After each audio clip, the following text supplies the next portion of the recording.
Hola, ¿qué tal? Muy buenos días, buenas tardes, buenas noches, depende de cuándo estén revisando este material en la plataforma de YouTube. Esta es la cuarta sesión para la clase de teorías de la significación del semestre 2021-1 para el sistema de universidad abierta de la Facultad de Ciencias Políticas y alumnos de la carrera de Ciencias de la Comunicación. A lo largo de estas semanas hemos estado revisando algunos tópicos respecto de las teorías del signo. Primero arrancamos con las generalidades entre la hermenéutica y la semiótica, después fuimos con las dos tradiciones, tanto pragmática como estructuralista, desde el punto de vista de Saussure y Peirce.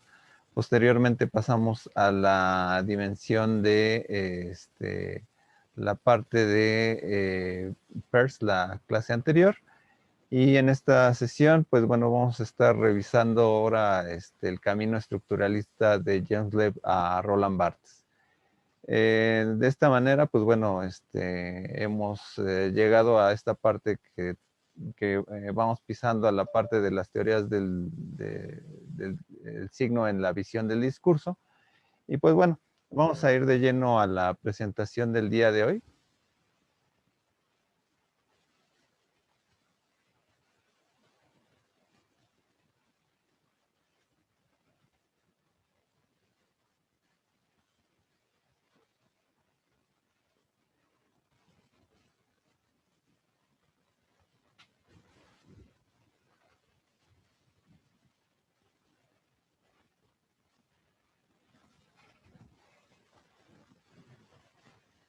Vamos a ver este camino que va de James Loewe a Roland Barthes. Y obviamente si tienen alguna duda, pregunta, me pueden ir interrumpiendo.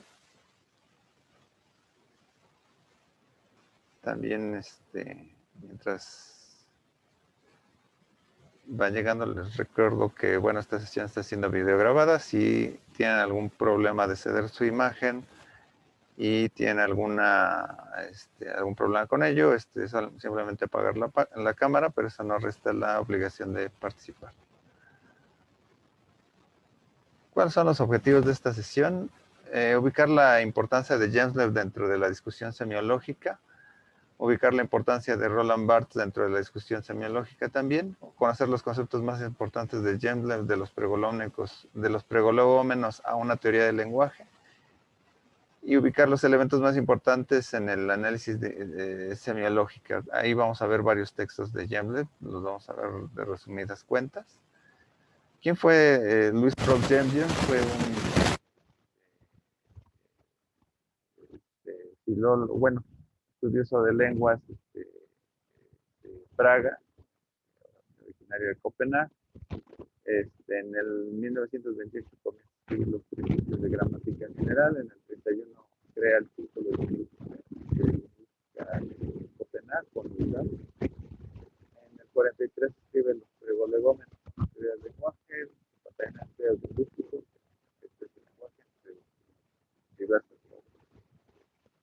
¿Qué es lo que vamos a ver de James? Vamos a ver que de los términos que había dejado surgir como lengua y habla, sintagma y paradigma, fonema, morfema, monología, relación sintagmática, elementos, rasgos distintivos, etcétera. Él los va a rebautizar, los va a cambiar en un sentido diverso. Y tendríamos por ahí, en vez de hablar de lengua y hablará de esquema y texto y uso, sistema, proceso, cenema, plexema, fonemático, función, funtivo, taxema, ¿no? Si bien es una especie de semiótica muy particular del autor en el rasgo lingüístico semiológico, es importante dimensionar que esto fue un gran aporte para la semiología contemporánea debido a que los términos que dejó en algún momento, pues de alguna manera él los comienza a hacer un poco más analíticos. Un poco lo que nos señala la obra de los pregolegómenos es de una obra que recoge los elementos más reconocibles del autor. Entre ellos será hablar de la glosemática, que habla de glosa, la lengua o la descripción, es una especie de álgebra del lenguaje. profundiza en las características del lenguaje, determina reflexión científica, ubica los conceptos sobre paradigma y sintagma en términos de lo que será sistema y texto o proceso, profundiza su modelo de expresión y contenido, así como de forma y sustancia. Aquí en este texto va a hablar de la fenomenología del lenguaje, la relación que implica hablar de lenguaje y pensamiento, ¿no? Que muchas veces los términos como signo o símbolo son los más recurrentes para comenzar el análisis recurrente en la semiología o en los temas o tópicos de filosofía del lenguaje. Entonces, para eso va a comenzar a trabajar lo que sería una metodología para estudiar el lenguaje y una teoría que se adecue al objeto de estudio, ¿no? Por un lado va a hablar del empirismo del estudio del lenguaje o la descripción exhaustiva, libre de contradicción o analítica y simple, ¿no? Cuando nosotros vamos a referirnos, por ejemplo, a criticar, por ejemplo, una obra, una novela, etcétera, primero la vemos, la conocemos, ¿no? Describimos más o menos de qué es lo que se trata y luego analizamos qué es lo que es el todo, ¿no? En esto llega un segundo paso que sería la dimensión deductiva del estudio lingüístico con lo empírico analítico, ¿no? De alguna manera esto se parece a las teorías sociales debido a que lo que hacemos en las teorías sociales es de alguna manera revalorar el sentido de un objeto que determinamos de la totalidad del universo. De ese todo yo lo centrifico, lo ubico en tiempo y espacio definido, y a través de ese objeto determinado, yo voy a comenzar a hacer una especie de análisis deductivo sobre esa totalidad. Entonces ahí se cruza lo inductivo y lo deductivo en una parte empírica analítica, ¿no? Entonces comienzo a hacer categorías, ubico las clases y los componentes, ¿no? De lo general a lo particular dentro de esa totalidad. Aquí los principios de análisis es cómo analizar las estructuras del lenguaje, el texto como un dato, en vez de hablar de sintagma. Él le va a llamar proceso, ¿no?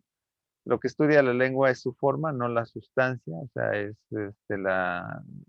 los aspectos de forma, no, eso de alguna manera lo veíamos con la parte de las categorías de Peirce, ¿no? De alguna manera se resume en esta dimensión donde simplemente nos abocamos a la parte de que no nos encontramos, por ejemplo, vislumbrando, por ejemplo, cuando veo una mesa, veo las partículas que componen a la mesa, sino veo la mesa en su totalidad, o sea, lo que recoge todas las partículas, ¿no?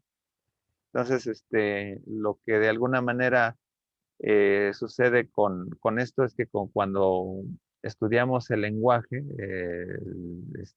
yo no sé lo que está pensando fulanito cuando yo digo mesa, ¿no? Sino simplemente la mesa es lo que es aparente, lo que está ahí como sonido, y de alguna manera se vislumbra como una forma, no como la sustancia, ¿no?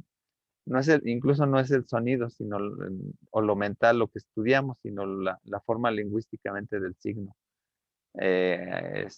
para después eso conduzca realmente y a lo mental, ¿no? O sea, es lo que se reduce en la parte del significante.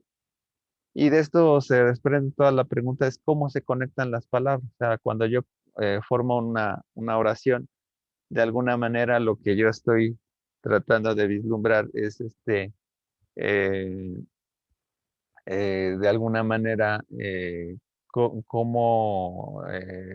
yo creo una oración, el perro come croquetas, es qué es lo que une que una palabra él al perro, y el verbo al predicado pueda unirse, ¿no? Entonces, de aquí es lo que va a llamar cómo se establecen lo que serían las funciones, ¿no? Y cómo de alguna manera estaríamos revisando, ¿no? Lo que sería los funtivos, ¿no? Los funtivos es como la especie de pegamento que se establece, ¿no? Alrededor de estas palabras. Y pues, pues bueno, estaríamos vislumbrando esto, ¿no? ¿Qué es una función? Es la que satisface las condiciones de análisis entre clases, o sea, un texto, por ejemplo, y sus componentes, o sea, que es la parte más o menos dimensionada en alrededor de una categoría, o sea, lo especificamos. O sea, qué es lo que va a actuar entre una y otra, y el juntivo es el objeto que tiene una función con otros objetos. Del se dice que te contrae una función, o sea, es lo que hace que peguen las palabras unas con otras, ¿no? Se establecen dos tipos de función, que serían la constante y la variable, y esto ahorita lo vamos a ir ejemplificando con sus principios de análisis, que sería lo que es interdependencia, cuando un término presupone el otro y viceversa, una dependencia mutua, por ejemplo, el sujeto y el predicado. Una determinación cuando un término presupone al otro, pero no viceversa. Por ejemplo, si hablamos de términos si hay plurales, existen singulares, por ejemplo, ¿no? No al revés. Constelaciones es cuando dos términos son compatibles, ¿no? Entre A y B, ¿no? Entonces, pero ninguno presupone al otro. Es como cuando, por ejemplo, puedes poner un objeto directo o un indirecto como predicado y no necesariamente obliga a que sea una parte sustancial de la oración, ¿no? Este cuadro de funciones nos ayuda mucho para ver cómo funciona esta parte de la lengua, ¿no? En un elemento de lo que son los procesos, o sea, lo que son los sintagmas y lo que son los sistemas, ¿no? Cuando hablamos de procesos, son los elementos que más o menos determinan lo que es la construcción ya hecha en presencia y el sistema están en ausencia. O sea, recordemos los menús, por ejemplo, cuando hablábamos, por ejemplo, de cómo construir una oración. Yo tengo varias alternativas. Cuando dice el perro come croquetas, en vez de perro yo lo ejemplifico para decir el no gato, el no ratón, el no hurón, etcétera, ¿no? Entonces, de alguna manera, esto es lo que tiene que ver con el sistema. El proceso ya es la oración construida, ¿no? Una interdependencia entre solidaridades, un sujeto y el predicado. Siempre todas las oraciones van a estar construidas de esa manera, ¿no? Una depende de la otra. O sea, si yo tengo un predicado es porque implica que hay un sujeto, o si hay un sujeto es que va a implicar un predicado, ¿no? En una oración.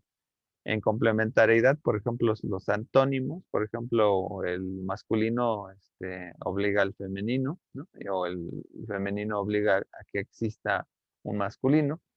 El blanco y negro, ¿no? Lo bueno y lo malo, lo bonito y lo feo, etcétera, son como conceptos que se dan en términos de oposición, ¿no? En una determinación, por ejemplo, tenemos un sustantivo y un adjetivo, por ejemplo, o el sujeto y la conjugación del verbo. En el sustantivo y el adjetivo, pues, por ejemplo, el hecho que yo diga feo, ¿no? Me estoy refiriendo a un sujeto determinado, ¿no?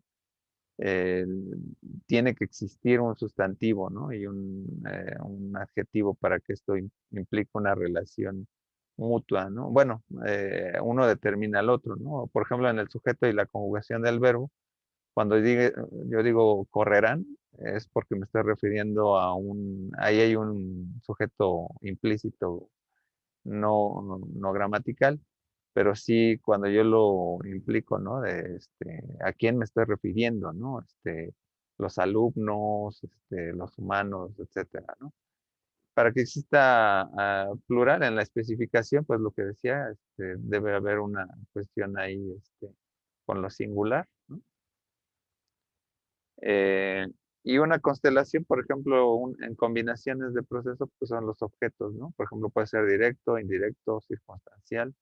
Yo puedo decir, miro la casa, miro su ventana, miro con duda, ¿no? Y esto no obliga a que todas las tres oraciones funcionen con el objeto distinto, ¿no? Las puedo combinar incluso, ¿no? Constelar, ¿no? Como mirar con duda su ventana de la casa, ¿no? Y en términos de sistema autonomía, cuando podemos combinar dos grupos de paradigma, por ejemplo, en términos de las terminales, por ejemplo, cuando yo pongo, por ejemplo, casa, aquí tengo, bueno, aquí nada más hay un obligado género, la casa, ¿no? Pero también puedo poner las casas, ¿no? Entonces yo puedo poner la casa en singular o las casas en plural. Y por ejemplo, si yo pongo, por ejemplo, hay unos que son más fáciles, por ejemplo, perro, puedo decir perro o perra o perros o perras, ¿no? En plural, o perro o perra en singular, ¿no? Entonces ahí, de alguna manera, es como, más o menos es lo que pega entre las funciones, ¿no? Y vamos a pasar ahora sí al tema que a lo mejor es más trascendente a lo que sería la parte semiológica en James-Webb, ¿no? Entonces, por un lado tendríamos lo que sería la condición de materia, ¿no? Cuando nosotros hablamos, el sonido viaja a través de las ondas que se emanan a través del aire, ¿no? Entonces, lo que movemos es el aire de alguna manera. Esa es una parte material. Ya le había llamado como sentido, ¿no? A esto. Pero eso se está implicado porque depende de cómo yo dimensione las cuerdas vocales con la caja torácica y el impulso, va a tener una forma determinada, ¿no? Entonces, de alguna manera, esta forma es lo que contiene, por ejemplo, la parte de la imagen acústica, ¿no? Lo que viaja, ¿no? Cuando yo escribo, por ejemplo, la tinta, ¿no? La tinta no me indica nada, sino la forma en que la tinta de alguna manera, se conduce en este sentido, ¿no? De cómo están, por ejemplo, aquí las letras, como por ejemplo están más o menos determinadas, ¿no? Por ejemplo, la forma de la F contiene aquí lo blanco, ¿no? Entonces, eso es lo que determina la forma de la F. La materia, ¿no? La materia está llena, la materia llena es esta especie de vaso, ¿no? Y eso implica una nueva sustancia, ¿no? Que sería, de alguna manera, lo que cada uno piensa, ¿no? Respecto de una palabra, por ejemplo, vaso. Ah, una cosa es el sonido de vaso, ¿no? Que entra a la forma, ¿no? De el vaso, ¿no? Como letra. Y esto, cada quien lo va a significar mentalmente, ¿no? Que bueno, ahorita vamos a ser más específico eso.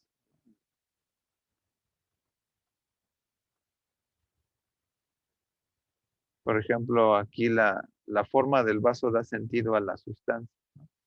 Ah, digamos que lo que aquí hay es un sonido, pero también además del sonido es la parte mental. Entonces aquí este es el esquema famoso, ¿no? Donde de alguna manera lo que había llegado Saussure, esto era el significante y esto era el significado, expresión y contenido, ¿no? Y lo que estudió Saussure nada más fue la forma de ellos dos, realmente, ¿no? Lo que para James Lowe sería el cinema y el plerema, y esto sería lo que es el signo lingüístico. Entonces, lo que va a ser más analítico de James Lowe es que el significante, ¿no? Va a tener en la parte de la realidad, ¿no? Una sustancia que, por ejemplo, podría ser el sonido.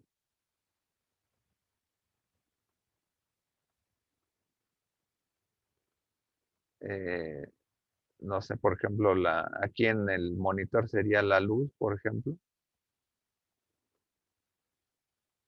Eh, la parte gráfica, por ejemplo, sería la tinta, ¿no? Si es a partir del sonido, pues de alguna manera, ¿no? Pues es como la parte material. El sonido, pues bueno, eso estaría implícito en la fonología, los sonidos que más o menos se determinan, y cómo a través de una forma determinada estos sonidos tienen una forma. O sea, como un sonido más o menos se puede más o menos estudiar, ¿no? A través de la condición entre la fonémica y la fonética, lo que da sentido a esta, al sonido que viaja, cómo se aterriza. Y del significado, ¿no? La forma, lo que tenemos es, cuando yo hablo de un animal, por ejemplo, un elefante, ¿no? Un elefante es la no cebra, ¿no? El no león, ¿no? Porque lo confronto a otros significados opuestos, ¿no? Entonces, la mesa es la no silla. Y ya cada quien en su mente, ¿no? Por ejemplo, cuando digo silla, ¿no? Pues, alguien va a determinar, es una silla de madera, es una silla de metal, una de 4 patas, una de, eh, este, con una forma como doblada, ¿no? Etcétera, ¿no? Y pues bueno, eso es lo que va a determinar como silla, ¿no? Entonces, tenemos aquí, por ejemplo, la sustancia como la materia y los sonidos. La forma, pues la palabra ya formada, ¿no? La forma por oposición a otros contenidos, o sea, por oposición a otros conceptos, y la sustancia como la parte ideológica, ¿no? Lo que de alguna manera pues, va a centrificar, ¿no? Por una cosmovisión, que es lo que entenderíamos por una silla, una mesa, etcétera, ¿no?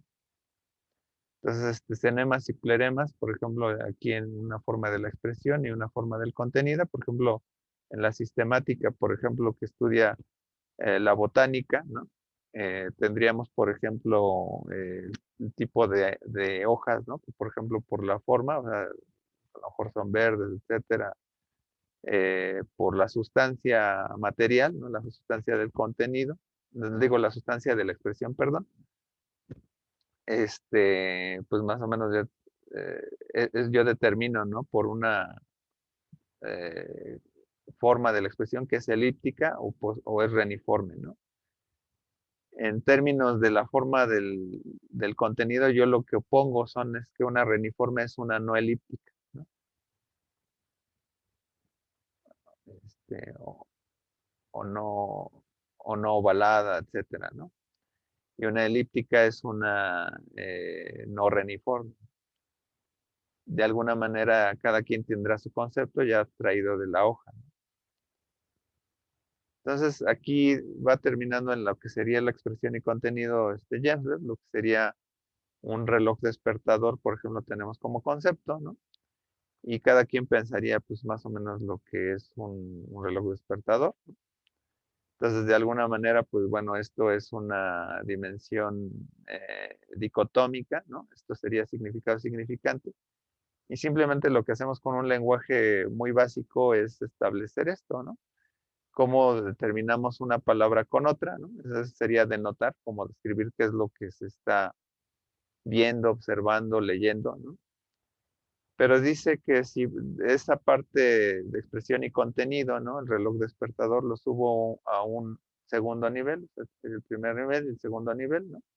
El reloj despertador, ¿no? Como concepto, ¿no? Total, me puede aplicar a un segundo concepto que sería, por ejemplo, lo que implica la puntualidad, ¿no? O puede ser el trabajo, etcétera. Eso sería como una parte de alguna manera, de forma, ¿no? Como para entender algún alcance de la parte ideológica, ¿no? De decir con qué otras cosas, con qué otro juego semántico lo puedes expresar. Pero esto, dice, se invierte, por ejemplo, si esta expresión y contenido será el contenido de otra expresión. Por ejemplo, aquí tengo el reloj despertador, ¿no? Como concepto, por ejemplo, filosófico de la lógica, ¿no? Pues, o de la ciencia, pues puedo terminar, pues es un objeto mecánico. Digamos que cuando inventaron el reloj despertador, ¿no? Pues a lo mejor no había una palabra, ¿no?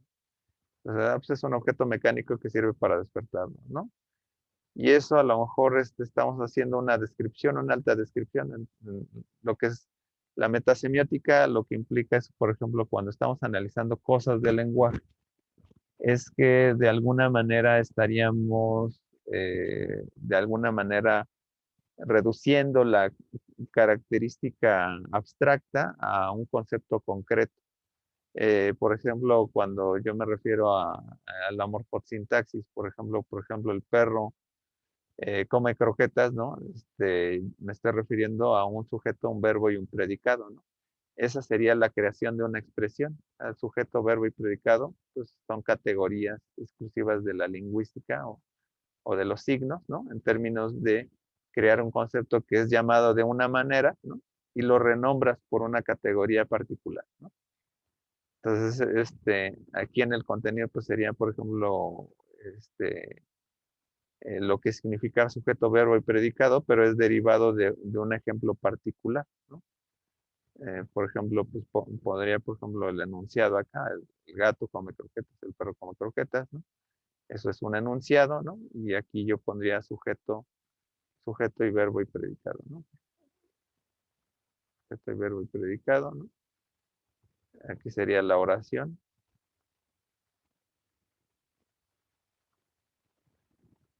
Y y aquí abajo la oración que derivó a todo esto, ¿no? Y bueno, eso más o menos en lo que sería Genset. Y luego ahora vamos a pasar a Roland Barthes, que es de alguna manera el continuador también de Genset, ¿no? Roland Barthes fue un semiólogo que estudió letras clásicas, gramática y filología. Destaca al ubicarse dentro de una línea filosófica semiológica estructural que deriva de la postura de Saussure, Gensler, Jacobson, Benveniste, Claude Lévi-Strauss. Obras heterogéneas, sus trabajos versan sobre el lenguaje, ¿no? Hay una vasta obra, ¿no? A lo mejor ustedes ya revisaron mitológicas en el primer semestre. El grado cero de la escritura es otro texto con uno de los que comienza, ¿no? Michelet, que es un aspecto literario, ¿no? Una cuestión social sobre la cultura que da mitología, sobre Razán y ensayos críticos también.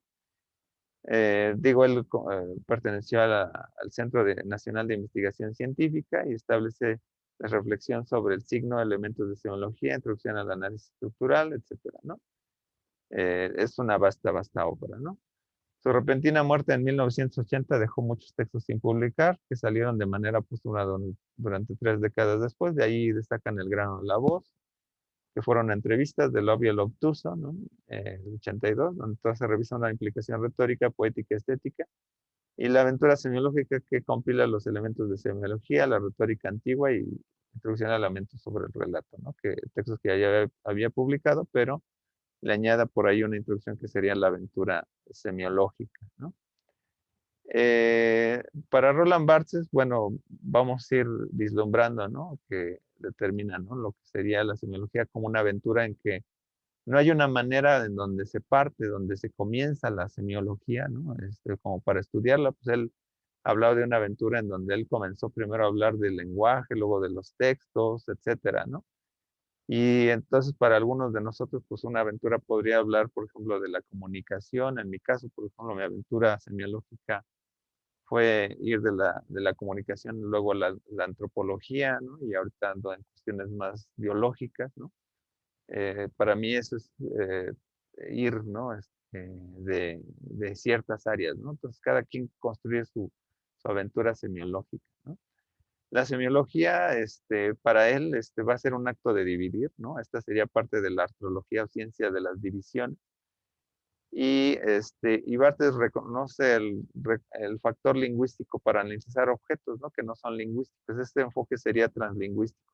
Él no va a abandonar la idea de la palabra como un elemento que ahí está vislumbrado para entender algunos elementos, ¿no? Entonces, vamos a comenzar aquí con el texto del sentido de la moda, que retoma de inicio cómo de un objeto real se vuelva un modelo para desprenderse a otras derivaciones, por ejemplo, las revistas de moda, ¿no? La parte gráfica o fotográfica y la descripción verbal. O sea, de alguna manera hay un modista que más o menos construye un vestido y esto de alguna manera eh, se va vislumbrando, ¿no? A través de lo que sería pues cómo se escribe, cómo se va a llamar un vestido, cómo se va a llamar una ropa determinada. y esto va a implicar, por ejemplo, pues o sea, primero su traducción gráfica y luego su traducción verbal.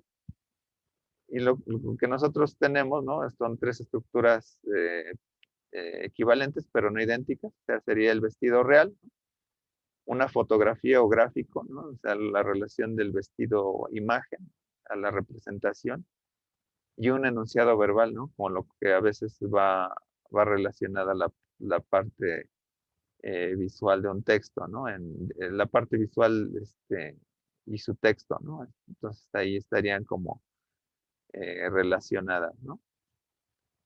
Hay tres dimensiones que se transformarían aquí en términos, por ejemplo, de categoría, que sería la dimensión tecnológica, o sea, la parte de cómo se hizo el vestido, la parte icónica, la parte de la representación visual, o sea, puede ser una fotografía, un dibujo, y la parte verbal, ¿no? Cómo lo traducimos a la parte textual, ¿no? El vestido real es como una lengua madre que deriva de dos otras, y esto va a ser el cambio de lo que serían los shifters o transformación, que es de lo real a lo icónico, de lo icónico a lo escrito y de lo icónico a cómo nosotros lo hablamos en términos retóricos, ¿no? El estudio del vestido de moda confronta la diferencia entre los actos, las imágenes, las palabras. Se estudia así el vestido representado, o sea, la imagen-palabra, de manera sincrónica. Recordemos el eje de las simultaneidades de socioorientado, un tiempo y espacio. Yo estoy aquí estudiando esta relación que se da entre una totalidad, ¿no? La escritura y lo visual, ¿no? Barthes dimensiona funciones entre lo escrito y la parte visual. Repara entre lo dicotómico, la lengua y el habla, ¿no? Vestido e imagen, vestido escrito como objeto representado eh, y objeto descrito, ¿no? O sea, son tres elementos, pero están dicotomizados, ¿no? O sea, el vestido e imagen, ¿no? Como de la realidad a su representación, el vestido escrito como objeto representado, ¿no? O sea, de una dimensión que infiere a una relación original, ¿no?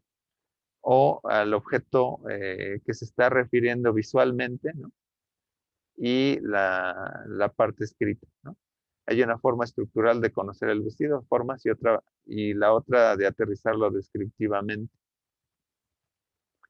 Y aquí se hace la misma pregunta el formalismo jacobsoniano, por ejemplo, en cómo, por ejemplo, tienen sentido una conexión de elementos, en cómo, por ejemplo, generamos una estructura al unísono, ¿no? Y por ejemplo, él va a hacer lo que serían las operaciones conmutativas, por ejemplo, en cómo relacionamos palabras con otras, ¿no? Por ejemplo, vestido y mundo son palabras de conjuntos distintos, ¿no? Pero, por ejemplo, vestido y moda son afines, ¿no? Por ejemplo, cuando yo digo que está pasado de moda, me estoy refiriendo muchas veces a una connotación sobre la ropa. Entonces, como dice Muñoz, ¿no? Se ha definido a la prueba de conmutación como posibilidad de variar un término de una estructura y observar si esa variación introduce un cambio en la lectura o en el uso de la estructura dada, ¿no? Y esto a lo mejor puede ser, por ejemplo, cuando hacemos metáforas no solamente de la moda, sino, por ejemplo, también de otros objetos, ¿no? Por ejemplo, eh, si yo hablo de objetos, ¿no? Y me refiero, por ejemplo, a tecnología y herramienta, pues tienen más sentido, ¿no? No funciona tu herramienta de trabajo, ¿no? A lo mejor puedo referirme a la computadora, o por ejemplo a un plomero, su llave de tuercas, ¿no? Etcétera, su, su perico, ¿no? Etcétera, ¿no? Eh, y ahí hacemos una especie de conjuntos, una red semántica. Entonces aquí Barthes retoma los términos de James de expresión y contenido a partir de una relación, o sea, expresión, relación, contenido. Y Barthes usará esta relación básica para hablar de notación y connotación.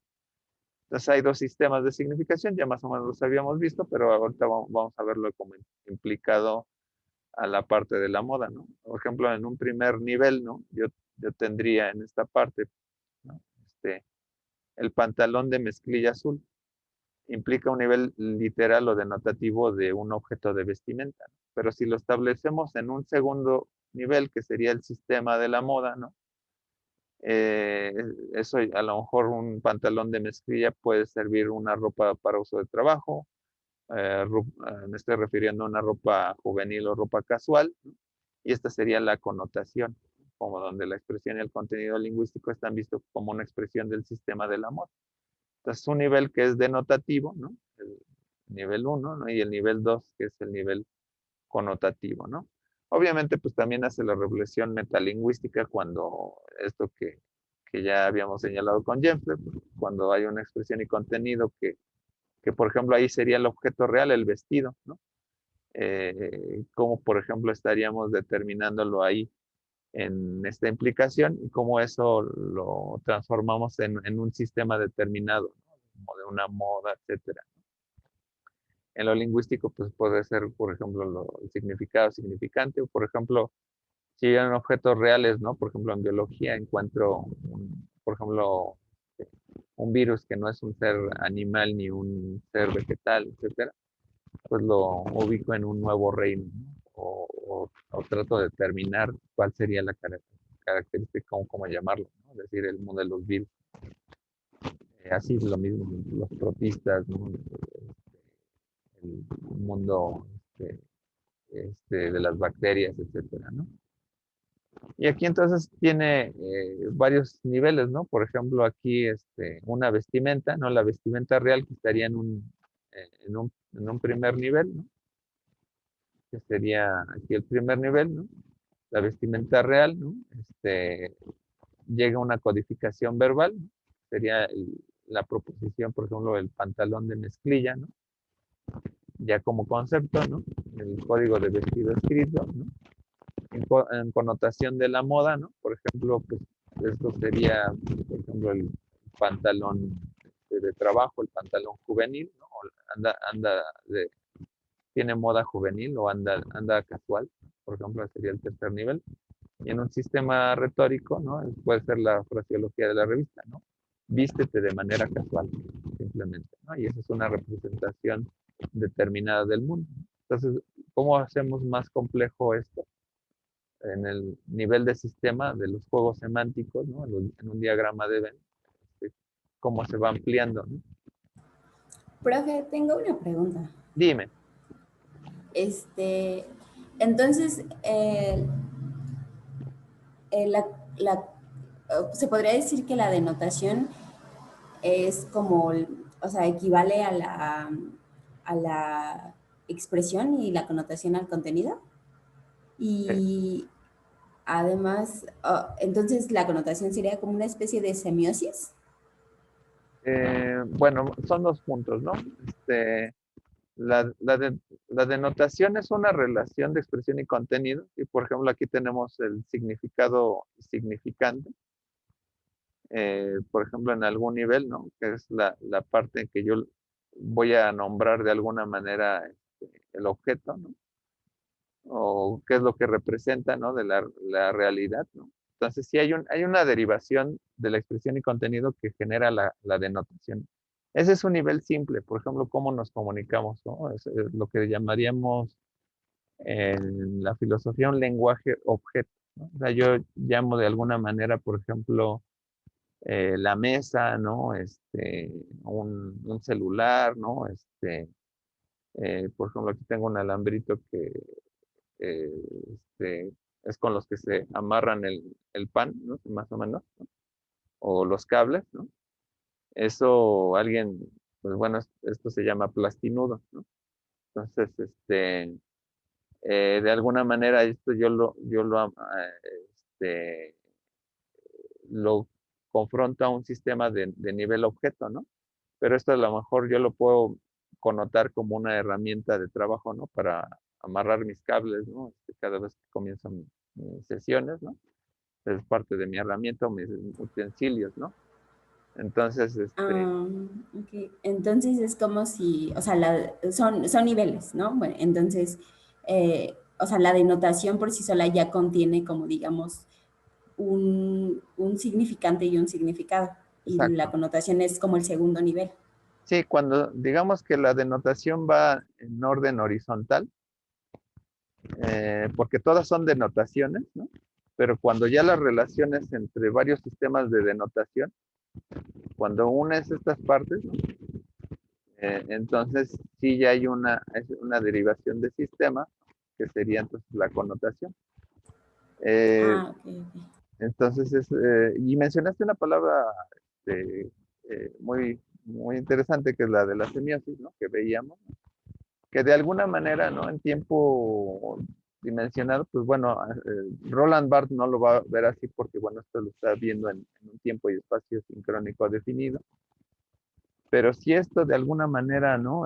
Genera aspectos retóricos, ¿no? Claro que habría una dimensión de semiosis, ¿no? De sistema, ¿no? De sistematización, cuando yo lo estoy comunicando en el sistema retórico, ¿no? O sea, la semiosis sería dar a comunicar esto. Digamos que desde la otra tradición que veíamos la semiosis, pues bueno, esto organizado en sistema, de alguna manera implica lo que sería una connotación en tiempo diacrónico, ¿no? Pero así como lo está Barthes, él no se mete con la cuestión diacrónica, pero si ya hacemos luego la reflexión de posgrado, ¿no? De decir cuáles son los elementos de la tradición pragmática y los elementos de la tradición estructuralista, pues veríamos a lo mejor un puente por ahí, ¿no? Ah, bueno, ok, gracias, profesor. A ti, gracias por Sí, ya me quedó más claro. la intervención. Sí, y pueden participar, ¿eh? Así, realmente estamos hablando todavía de lo mismo desde de Jemler, pero ahorita vimos cómo con Jemler hace más finos los términos de Saussure y cómo lo que hace Roland Barthes es aplicar los términos de Jemler.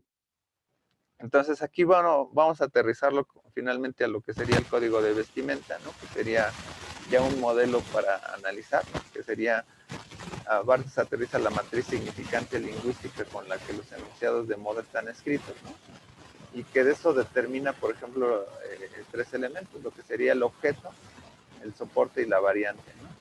El objeto sería la clase de vestimenta, o sea, dentro de la categoría moda, ¿no? Está el objeto como clase, ¿no? La ropa, ¿no? El soporte, que es lo que definirá la particularidad de esa vestimenta, ¿no? O sea, de qué más o menos implica, no de qué está hecho el vestido real, sino cómo, en qué énfasis le está dando el sistema retórico para hablar de esa ropa. Por ejemplo, lo que definiría la particularidad de esa ropa, ¿no? Por ejemplo, aquí el pantalón de mezclilla. Y la variante, por ejemplo, decir... Mucho giseo, ¿Verdad? mucho giseo. Ah, sí, sí, está otra vez.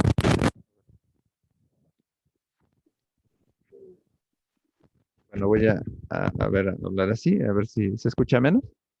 Así está perfecto. Ok, entonces, de alguna manera, entonces, lo que tendríamos, por ejemplo, sería la variante o vestema, que sería cómo se clausura al soporte, por ejemplo, sería pantalón de mezclilla azul, ¿no? Sería con lo que termina, ¿no? Que es la parte más adjetiva, a lo mejor, del enunciado, ¿no? Pero bueno, vamos a verlo en partes, ¿no? Tenemos el enunciado significante, pantalón para dama de tejido elástico tipo mezclilla, ¿no? Aquí cambiamos, por ejemplo, lo que sería el soporte y la variante, ¿no? Tenemos, por ejemplo, el pantalón para dama, que sería el objeto, ¿no? Que estaría aquí determinado, ¿no? Eh, las palabras de tejido elástico, que estaría determinando más o menos lo que es la dimensión de la oración, ¿no? Que sería, qué es lo que le está dando énfasis, ¿no? O sea, qué es en particularidad, a lo mejor es una empresa que se dedica a hacer pantalones elásticos, ¿no? Pero especifican o caracterizan y directamente afectan en el enunciado al objeto inmediatamente, ¿no? Y las palabras tipo mezclillo afecta al soporte, ¿no? O sea, vamos con los sistemas, ¿no? Tenemos un objeto, ¿no? Que está determinado por el soporte, ¿no? Y que el soporte está determinado por una variante, ¿no? Son una especie de sistemas, ¿no? Entonces, por ejemplo, si el enunciado nos dijera pantalón para dama rojo, ¿no? Pantalón es el objeto, ¿no? La palabra para dama enfatiza el corte, o sea, el tipo de corte con la que fue hecho la tela, ¿no? Y sería el soporte, ¿no? Y la palabra rojo, ¿no? Afectaría al soporte, o sea, simplemente determinaría lo que sería una variante, ¿no? Porque podría haber pantalón para dama azul o para dama rosa, ¿no? Etcétera, ¿no? Y esto a lo mejor lo que tendríamos que confrontar es cuáles son las redes conmutativas, ¿no? En las cuales a lo mejor implica una y otra, ¿no? Esto lo podemos aplicar a dimensiones visuales, ¿no? Por ejemplo, Daniel Prieto señala que el objeto sería como el tema que se está viendo, ¿no? Por ejemplo, aquí el café es el tema, por ejemplo, ¿no? El soporte sería algo como el ambiente o el medio de la variante. Digo, el ambiente como, sería el soporte, por ejemplo, aquí es un cartel que está pintado, está impreso, ¿no? De una digitalización, etcétera, ¿no? Y la variante sería nada más determinar qué elementos tiene el soporte. Por ejemplo, la taza es azul verde, ¿no? El fondo es negro, la, las letras son blancas, etcétera, ¿no? Eso es una acotación que luego hace Daniel Prieto en el 88 para cómo traducimos el objeto del soporte y la variante, por ejemplo, a objetos que son visuales. Y bueno, y aquí entonces ya entramos a lo que sería entonces la retórica de la imagen, ¿no? O sea, de alguna manera esto vamos a seguir viendo lo que es la denotación y la connotación, ¿no? Que, bueno, de alguna manera la denotación y la connotación van a estar formales en otros textos, ¿no? O también lo que es la expresión y la retórica de Roland Barthes, por ejemplo, la aventura semiológica apunta ahí lo que es la retórica de la imagen, ¿no?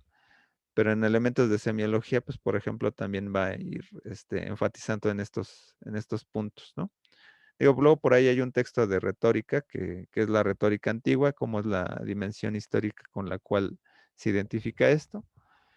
Entonces, esto tiene que ver más con la imagen publicitaria, ¿no? La denotación y la connotación. Entonces, si lo quisiéramos cerrar más fácilmente, la primera es concebible más fácilmente en lo convencional, ¿no? En la imagen acústica y los significantes o las palabras escritas, ¿no? La imagen literal, ¿no? Por ejemplo, yo describo un cartel, tiene letras que dicen esas letras, ¿no? Lo describo de alguna manera, ¿no? Pero todavía no lo interpreto, ¿no? No llego a la parte simbólica, ¿no? La connotación, pues como es un segundo nivel, lo pongo a un nivel simbólico, en donde ya hay una realización de la denotación en dos niveles, ¿no? Donde yo ya ejerzo una interpretación sobre ese objeto. Entonces él va a trabajar con el anuncio de Panzani, ¿no? Que este anuncio está dimensionado en tres elementos, que es lo lingüístico, lo icónico codificado y lo no codificado. Lo lingüístico es que nosotros tenemos letras en el anuncio, ¿no? Tenemos letras sobre los objetos que se anuncian, por ahí el eslogan, por ahí ahí que está implícito. Lo icónico codificado, pues decir que es la red, ¿no? Las pastas, etcétera, y que esto a lo mejor implica un simbólico sobre, por ejemplo, lo que sería la italianidad, ¿no? Entonces, la parte lingüística es la más directa, la que es un código arbitrario, ¿no? Y lo icónico es más o menos, si bien son figuras que pueden tender a lo abstracto, etcétera, estas se anclan muchas veces a la parte lingüística, por ejemplo, es pastas, ¿no? Por ejemplo, aquí tenemos un anuncio de pastas. Dice, ya sé que son pastas, no sé qué es otro objeto, ¿no? Entonces, pero si a lo mejor si la parte visual no es tan abstracta, ¿no? Y la entiendo muy bien, ¿no? Entonces, y yo pongo aquí en este anuncio pastas, entonces ya no es un anclaje, ¿no? Sino es un relevo, ¿no? Porque ya nada más acompaña a la imagen que está ahí, ¿no? Entonces, si bien lo lingüístico forma parte de la denotación, existen gráficos y fotografías que entendemos o concebimos por un grado de percepción evidente, o sea, también serían denotativas. Las mismas figuras gráficas poseen unas referencias cualitativas, líneas, formas, colores. Se detiene en el aspecto analógico de las representaciones gráficas, por ejemplo, los imagotipos, los dibujos, las fotografías, que tienen un referente en la realidad. O sea, tienen, o sea, así como el vestido que se construía de alguna manera de un código base que sería el objeto real, ¿no? Pues esto a lo mejor tiene implicación en la fotografía, ¿no? lo icónico codificado implica una denotación visual de manera literal lo que vemos, y en un segundo nivel, de manera cultural, se establece de que ese orden de elementos implica un simbolismo, una codificación, y allí comienza la connotación.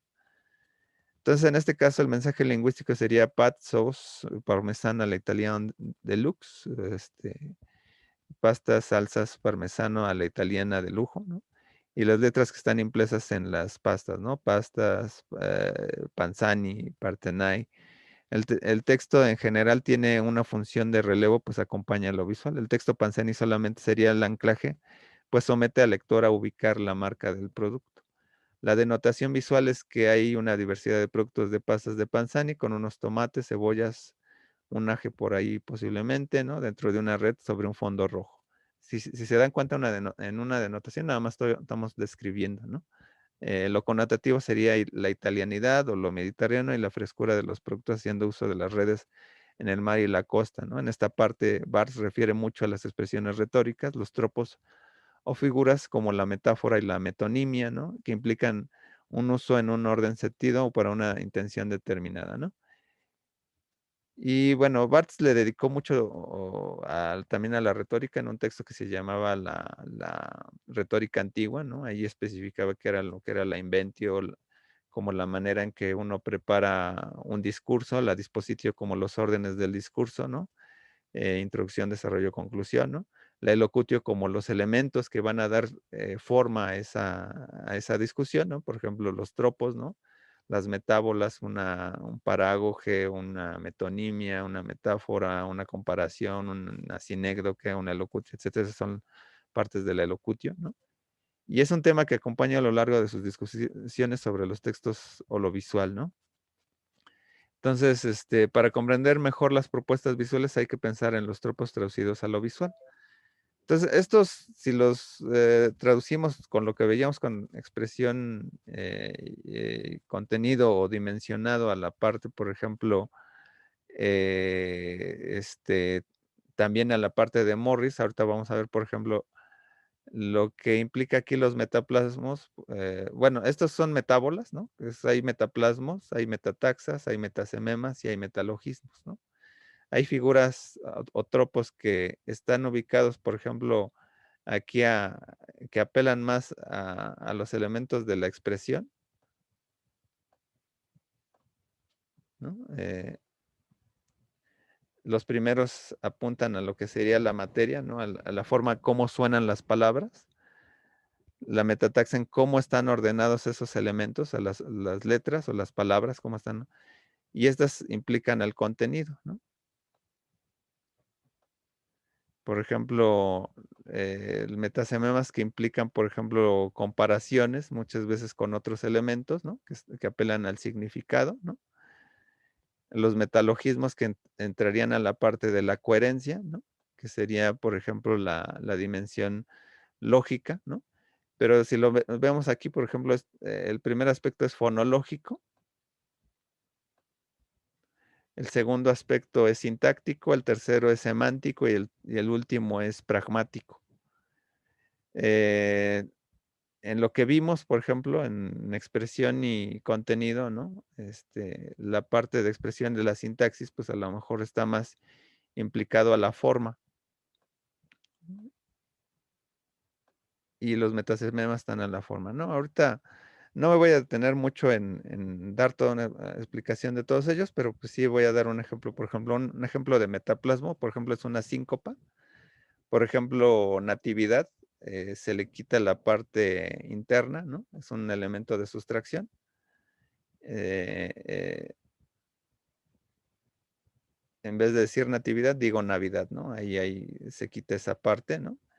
Y retóricamente se quedó ese enunciado, ¿no? Esa palabra, ¿no? Un ejemplo de metataxe, por ejemplo, es una elipsis, ¿no? Se levantó, fue a la escuela, ¿no? Es un elemento de sustracción porque entre se levantó y fue a la escuela hay muchos elementos que se perdieron. Por ejemplo, se puso la ropa, desayunó, se cambió, etcétera. y tomó el autobús, caminó y aún así estoy haciendo muchas elipsis, ¿no? De todas formas, muchos elementos, ¿no? Esto es un ejemplo de metataxa.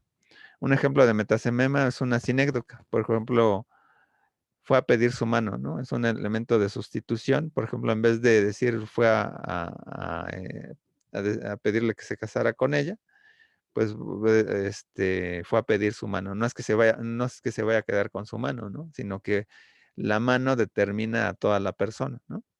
Entonces está comparando la mano con la persona, por ejemplo, ¿no? En la metataxa, por ejemplo, estamos viendo el orden, ¿no? Nada más de cómo asentamos, por ejemplo, las palabras. En el metaplasmo, por ejemplo, aquí estamos determinando simplemente cómo se escucha la frase, ¿no? Otro metaplasmo, por ejemplo, son las onomatopeyas, ¿no? Como plum, pac, ¿no? Así como que, o las aliteraciones, por ejemplo, ruedan las ruedas del ferrocarril, ¿no? Me gusta mucho el sonido, el de la R, ¿no? Y estoy jugando ahí como la parte del sonido, ¿no? Por último, los metalogismos, ¿no? Que por ejemplo, una hipérbole, ¿no? Me hace volar tu mirada, ¿no? Es como que muy exagerado, ¿no? Es decir esto, ¿no? Pero es un elemento de adición, ¿no? Entonces, hay metaplasmos, ¿no? Que es que digo, para mencionar otros, ¿no? La parágoge, la prótesis, la hipéntesis, metataxas, por ejemplo, pueden ser el hiperbatón, como habla Yoda, pues, ¿no? Si pasar tú quieres, estudiar tú debes, ¿no? O algo así, ¿no? La silepsis, por ejemplo, ¿no? Por ejemplo, la mayor parte de alumnos nadarán, ¿no? Nadarán no es un verbo que implique al sujeto la mayor parte, ¿no? Pero a veces se acepta por el objeto que afecta a la mayor parte, ¿no? Entonces son deformaciones del lenguaje, ¿no? En los metasememas, por ejemplo, está la metáfora, la metonimia, la comparación, etcétera. En metalogismo está el apóstrofe, la analogía, etcétera. Ahí el texto de figuras retóricas, pues más o menos hablaba de ello, ¿no? Y por ejemplo, si lo traducimos a lo visual, ¿no? Pues por ejemplo, aquí tenemos visualmente una sinécdoque, por ejemplo, las manos sujetando los guantes de trabajo, ¿no? Por ejemplo, eso sería, en vez de hablar del trabajo, yo estoy hablando de aquí de la parte de los utensilios de trabajo y de las manos de trabajo, ¿no? En vez de poner, por ejemplo, una persona que está saliendo de una mina o está trabajando en una fábrica, pues solamente veo las manos, ¿no? De esa persona, ¿no? Una metonimia, por ejemplo, puede decir, salieron los guantes sucios de la jornada, ¿no? Eso también puede ser una figura retórica, ¿no? Derivada de esto, ¿no? O con la cual yo puedo decir una retórica visual. Es una metonimia también, ¿no? O una metáfora y una silepsis, ¿no? Una metáfora puede decir, salió el guantes, ¿no? De trabajo, ¿no? El guantes no concuerda, ¿no? Con lo plural, ¿no? Entonces ahí pero esto lo estoy tomando como una palabra, ¿no? Como si fuera un singular. Entonces una metáfora porque en vez de decir salió Juan, salió el guantes, ¿no? Salió el guantes de trabajo, ¿no? Entonces ahí es donde nosotros comenzamos a tener creatividad sobre los aspectos visuales que estamos trabajando, ¿no? Por ejemplo, aquí tenemos una comparación, ¿no? El dibujo del ave es como el ave de la fotografía, ¿no? Entonces muchas veces, por ejemplo, ahí en internet hay muchos, por ejemplo, esos memes de parecidos razonables, ya casi no hay muchos, pero por ejemplo, si Ronaldinho luego lo comparaban con Jar Jar Binks, por ejemplo, ¿no? Que bueno, eso en términos visuales, ¿no? Dices, bueno, pues es que se parece, ¿no? Pero no es Jar Jar Binks, ¿no? En cambio, si en una ilustración pusieras a Jar Jar Binks jugando fútbol, pues ya sería un aspecto metafórico, ¿no? En la comparación por lo regular vamos a tener los dos grados comparados, ¿no? Independientemente de que hagamos bullying o no, ¿no? O sea, las comparaciones por lo regular son muy literales con el cómo, ¿no? O sea, Juan es como un perro, ¿no? Porque, pues bueno, porque sí anda con las chavas, ¿no? Así anda, jadeando casi, casi, ¿no? o es muy perro, ¿no? Para dar la clase, ¿no? Porque siempre está ladrando, ¿no? La persona está muy enojada, ¿no? Y esto depende de cómo nosotros organizamos, por ejemplo, la transformación lingüística, ¿no? Si yo pongo el ave es como el ave que se ve ahí, ¿no? Como el águila. El dibujo se parece al águila, ¿no? También es una comparación, ¿no? Entonces ahí, pero si yo digo, el águila fue a dar clases, ¿no? Pues fue a dar clases de vuelo, ¿no? Sería una metáfora, ¿no? De como, por ejemplo, un ave, por ejemplo, enseña a sus pupilos, por ejemplo, a volar, ¿no? Pero eh, no tienen las herramientas, por ejemplo, que nosotros damos para dar clases, etcétera, ¿no? O cómo darían clases a distancia, ¿no? Por ejemplo, un ave, ¿no? Sería, pues ahí sería como, ¿qué figura retórica te ayudaría para hacerlo, ¿no? Entonces, bueno, aquí reflexiones finales, ¿no? El trabajo de James Loewe es un trabajo que implica fineza en los términos de Saussure.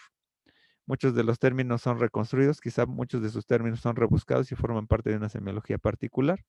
Otros de ellos prevalecieron en el mundo semiológico como denotación, connotación o metasemiótica, expresión y contenido, también serían otros. En la reflexión de objetos como signo es un paso adelante del que dio Saussure, y su trabajo se postula mucho a la condición analítica, ¿no?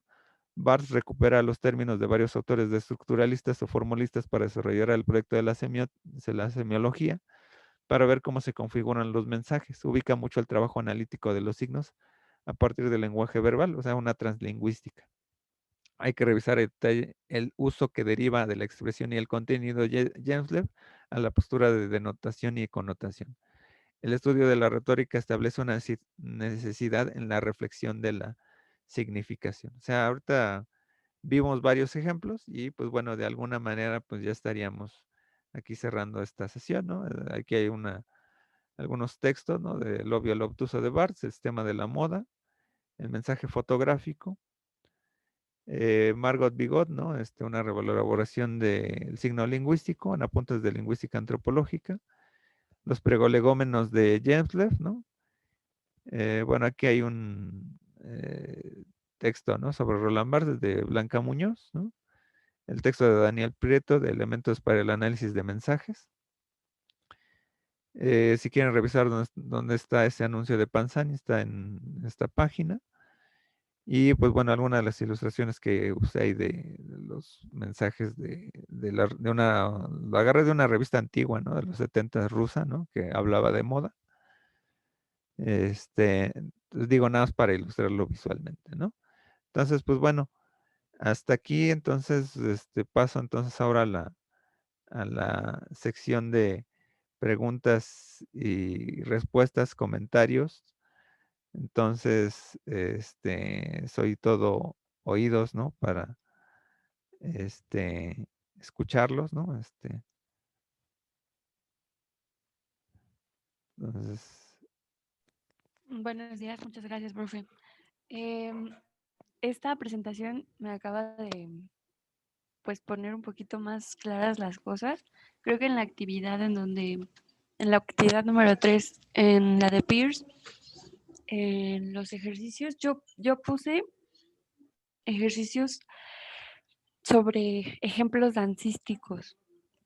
ujú, Apenas la entregué anoche, entonces no creo que le haya dado oportunidad de leerla, una disculpa, pero me interesa muchísimo analizar desde esta perspectiva.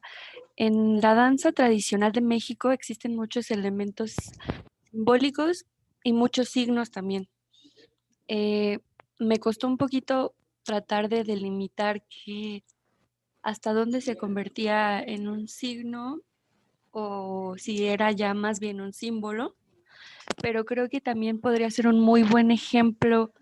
Bueno, se me hizo fácil aterrizarlo en estos niveles, hacer un poquito de análisis sobre qué tipo de semiosis ocurría y pues nada, no sé si usted tenga, no sé, como información o si haya alguna vez analizado este fenómeno desde esta perspectiva, me encantaría escuchar si usted sabe un poquito sobre eso. pues más bien hablar de semiología de la danza, sí hay mucho trabajo, ¿no? Muchas comienzan a dimensionar sobre todo la unidad básica que sería el cuerpo. Esa sería la primera unidad de análisis, ¿no? Y la segunda unidad de análisis ya es el movimiento, el cuerpo en movimiento, sería como el aspecto ya, el segundo, primero estaríamos, por ejemplo, ahí hablando, por ejemplo, en términos del el vestema, por ejemplo, el cuerpema, por ejemplo, ¿no? Sería como el aspecto real, ¿no?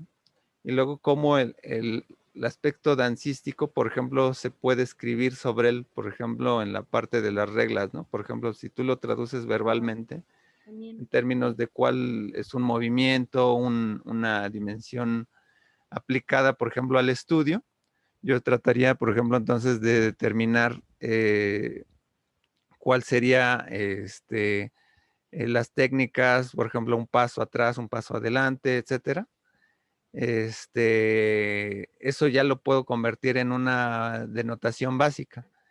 Ya en la connotación, ya sería explicar, por ejemplo, si es un tango, si es ballet, si es cumbia, si es etcétera, ¿no? O sea, ya ahí estaríamos hablando del sistema de la danza, ¿no? Entonces, y como en un eje retórico, a lo mejor a veces ya generas palabras más específicas, ¿no? Por ejemplo, hizo un sprint, ¿no? Converge uno la parte, por ejemplo, de los movimientos, etcétera, que son traducidos a lo lingüístico. O sea, yo ya podría tener como o sea, con el modelo que vimos el día de hoy, pues ir ejemplificando esa parte de niveles, ¿no? Y eso muchas veces nos ayuda mucho a estudiar, por ejemplo, textos que ya están hechos. Por ejemplo, Anna Goodman tiene por ahí un texto sobre lo teatral, ¿no? Y creo que también sobre la danza también, en términos semióticos, ¿no? Hay muchos otros por ahí, ¿no? De hecho, es un área también que sí se trabaja la semiología de la danza. Pero, o sea, a veces, mm, esa es una recomendación cuando no tienes idea, por ejemplo, del paradigma a usar, ¿no? O sea, por ejemplo, ¿qué es lo que se ve con Gembler, ¿no? Que de acuerdo al objeto de estudio, tú transformas la teoría para adaptarla, ¿no? Entonces, aquí lo importante sería cómo, por ejemplo, con esto que viste, tú ya puedes más o menos ir particularizando una especie de análisis muy, muy sencillo, ¿no? Y que nos podría servir, ¿no? O sea, por ejemplo, con este simple modelo, ¿no? Y aquí tú ya tendrías, por ejemplo, tu tema de trabajo final, ¿no? Por ejemplo. Y ya utilizarías, por ejemplo, andarías, por ejemplo, más, por ejemplo, en este modelo, ¿no? Lo puedes combinar con otros modelos, ¿no? Realmente lo que hacen luego los semiólogos es, a ver, ¿qué de las teorías me sirven, ¿no? Pero, o sea, si quieres, por ejemplo, más literatura sobre la semiología, yo te puedo luego compartir más adelante textos, ¿no? Y puedo ponerlos ahí. Incluso, lo que haría es si los encuentro, pues también los compartiría con todos, los pongo en la plataforma para que ya todos los vieran. Pero déjame ver si tengo a la mano algún PDF que hable ya más específico sobre semiología de la danza. Pero a veces con este modelo, pues ya podrías irte acercando a esto, ¿no? Sí, muchas gracias. Y sí, por favor, estoy muy interesada porque mi trabajo de titulación de la otra licenciatura que curso, que es en el INBA, la Escuela Nacional de Danza Folclórica, es justamente un análisis sobre la significación de la danza en México en la actualidad. Y este modelo que vimos hoy, la verdad sí me funcionó bastante para poder identificarlo y creo que justo como dices, que con este ya es una buena base, pero si hay desconozco si hay algunos autores que hablen específicamente de la semiología de la danza y me interesaría mucho y de antemano muchas gracias. Creo que Sí. lo entendí muy bien el día de hoy, estuvo muy, muy bien explicado. Muchas gracias, profesor. No, gracias a ti, Yasmin. Y de hecho, ahorita me suena un otro autor, es de teatro. Creo que es no me acuerdo si su nombre ahorita, su apellido es Chekhov, no el dramaturgo, ¿no? Sino eso fue un familiar del dramaturgo que tiene un aspecto es una técnica teatral, ¿no?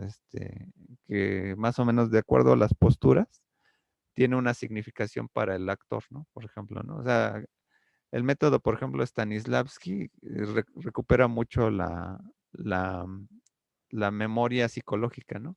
Y recupera lo que sería la memoria orgánica. Entonces, más o menos, si lo viera como un sistema particular de semiología, tendría ahí una corroboración, ¿no? También es un autor ahí interesante que a lo mejor te podría servir después. Pero déjame revisar, porque muchas veces de los textos que son de semiología del teatro, también trabajan con esta parte, ¿no? Ok. ¿Alguien más quiere participar? Estaba Jesús Hurtado hace ratito. A ver, adelante. Hola, ¿qué tal? En las notas finales mencionaba a Roland Barthes dentro de un sistema estructuralista, pero con lo que estábamos viendo de denotación y connotación, sobre todo la parte de connotación, ¿no estaría ligado más a la parte constructivista? Ah, bueno, eso es bien interesante eso. Mira, se le dice estructuralista porque él retoma como las dicotomías, ¿no? Y de hecho hay quien dice que él comienza a enarbolar lo que sería la semiología en términos de un estudio científico, ¿no? Es como el equivalente a Morris en la parte estructural. Pero si te das cuenta, hay cosas como que se desdice o se aleja del estructuralismo clásico de Saussure, ¿no? Por ejemplo, Saussure decía, habrá algún momento en que la lingüística sería absorbida por la semiología. Y Roland Barthes dice, no, o sea, la lingüística sigue teniendo un carácter muy importante, ¿no? Dentro de nuestro eje de discusión, porque con lo que nos comunicamos es con la lengua verbal, ¿no? Entonces, ahora bien, este fenómeno que apuntas, bueno, el constructivismo como las patentes que vemos, ¿no? Como Piaget, etcétera, como en el sistema de relacionar un objeto con un otro, pues claro que es ecléctico Roland Barthes, ¿no? También lo era Morris. Pero resulta interesante en esto, alguna vez conocí a un profesor que me decía que más que establecer una especie de semiología, lo que establece Roland Barthes es una simbolística, ¿no? Porque lo denotativo está más en el campo simbolístico, ¿no? Pero dices, ah, caray, entonces, ¿cuál es la diferencia entre semiología y simbolística, ¿no?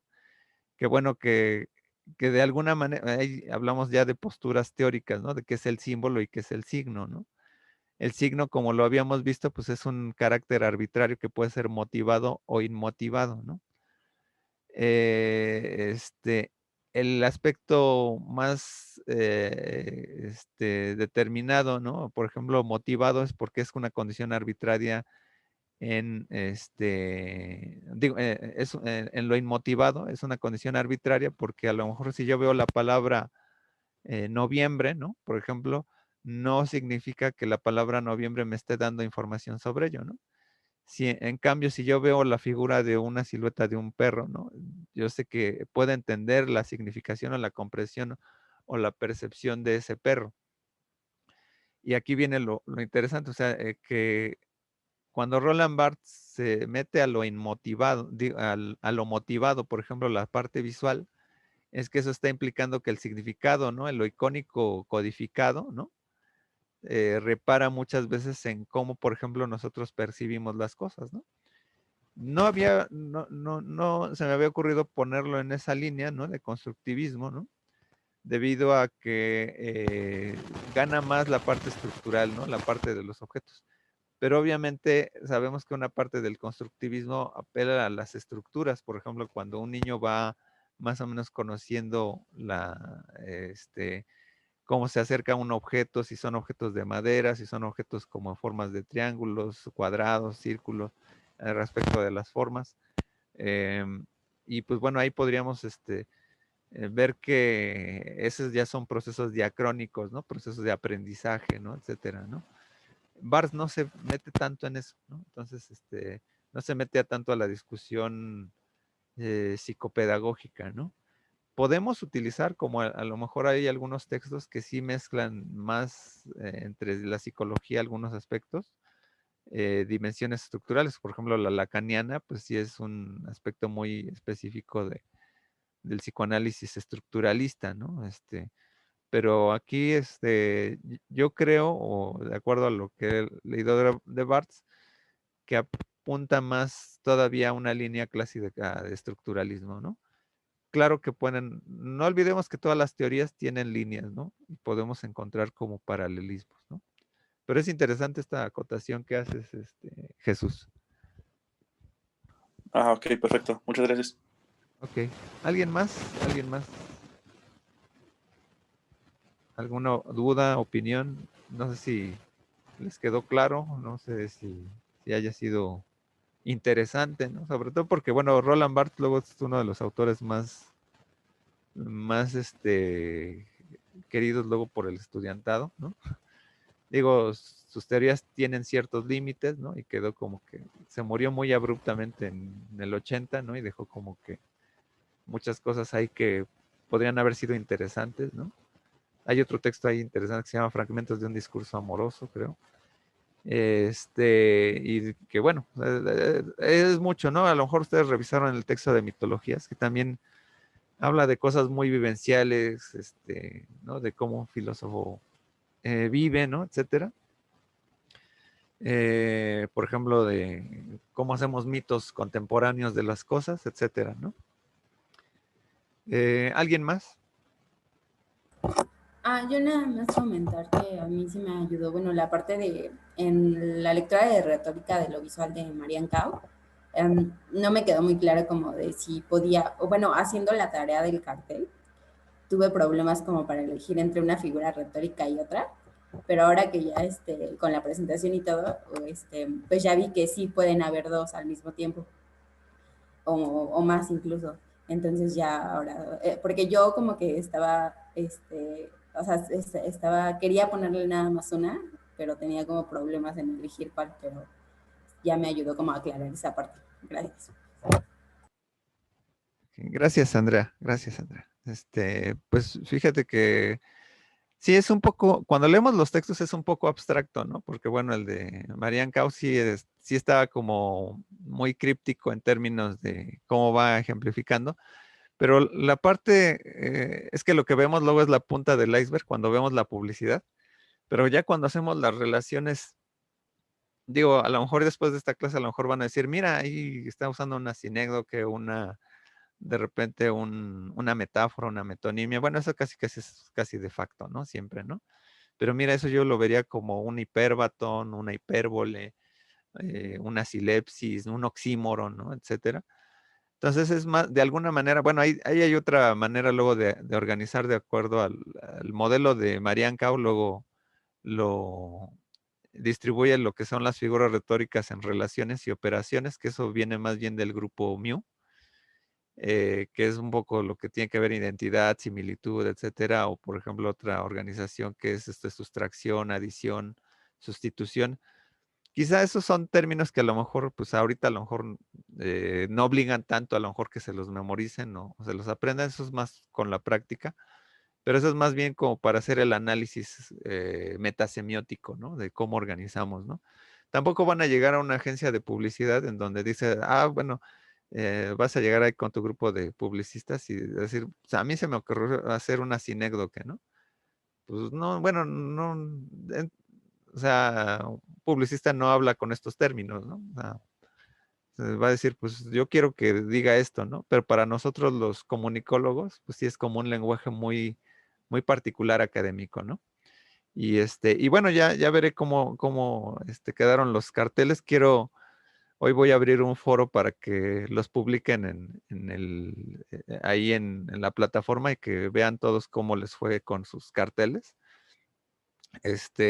Y que hagan su justificación, por ejemplo, de cómo lo explican, ¿no? Para que, o sea, es más bien trasladar la tarea del entregable a un foro para que vean cómo les fue a todos los demás y que comparen más o menos, ¿no?